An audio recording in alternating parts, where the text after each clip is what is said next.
than Marcus Allen and Bo Nose Jackson. Hold my black and silver pride high, commitment to excellence. Welcome to the black hole, so you know we represent. Brave nation, brave nation, brave nation, brave nation. I got my black on, I got my silver on. I see my Raiders in the building, we gon' get it on. Talking about brave nation, brave nation, brave nation, brave nation. I got my black on, I got my silver on. I see my Raiders in the building, we gon' get it on.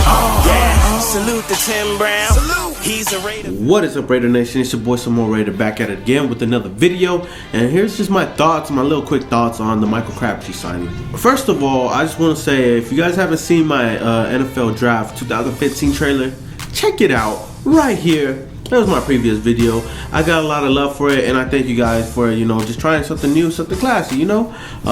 Me, Some More Raider, trying to do the best I can with the best of my abilities, doing something new. I'm excited for the draft, and I know everybody's excited for the draft. We got about 2 weeks till the draft, and I'm ready to turn up and see who we get with that number 4 pick, or if we trade back. We never know. I think it was on Monday or Tuesday, the Raiders signed Michael Crabtree for 1 year, $3 million.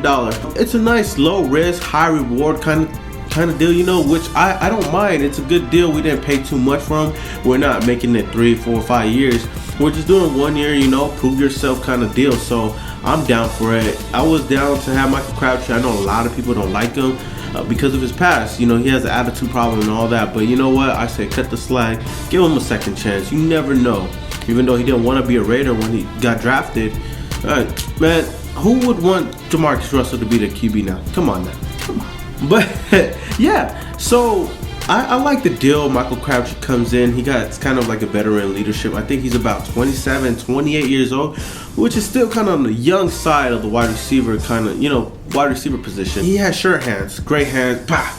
I mean, unless he's playing Richard Sherman, then he's a mediocre kind of wide receiver. But we don't have to play him twice a year, so.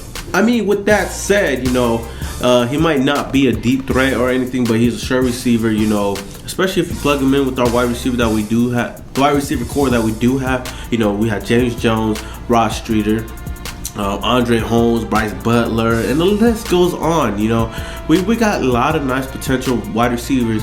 You add a guy like Michael Crabtree. And hopefully in the draft, that doesn't mean we're not going to get a wide receiver in the draft, because wide receiver is one of the big parts that we do need on this team. Also our defense as well, defensive line.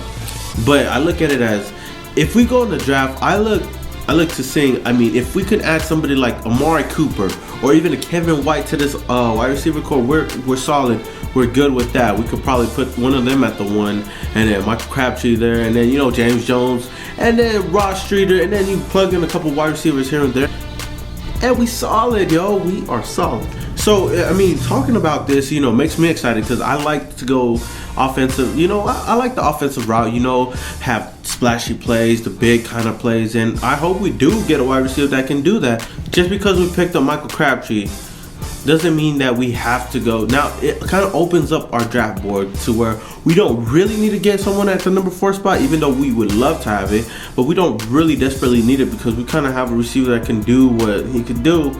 You know, we could, if Leonard Williams does fall there, you know, we get a pass rusher.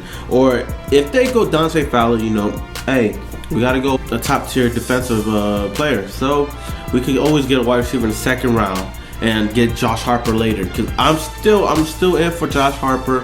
We better get him in one of these rounds, because him and Carr, come on now. I know everybody will love that. I don't want to get too much into the draft with my review on the draft, because I'm gonna be coming out with a video sometime soon, probably next week or before the draft. I'm gonna be having the last mock draft before the draft. Last mock draft before the draft. But yeah, I'm gonna have the last mock draft before the draft, and I'm gonna get a little bit more into it, and I'm gonna come out with a video like this instead of doing like a little nice slideshow. You know, I'm gonna come out and tell you guys my points on it, and I'm gonna study more on these mock drafts so I can have the most precise and at least mock draft that at least 85-90% of you guys agree with. With all that said, basically my insights on Michael Crabtree is, it's a good pickup. I like it. Leave the past behind and let him prove what he can do in the silver and black. He already looks nice in that silver and black, better than that wacky that wacky red and yellow, whatever it was. But Michael Crabtree, welcome to the nation.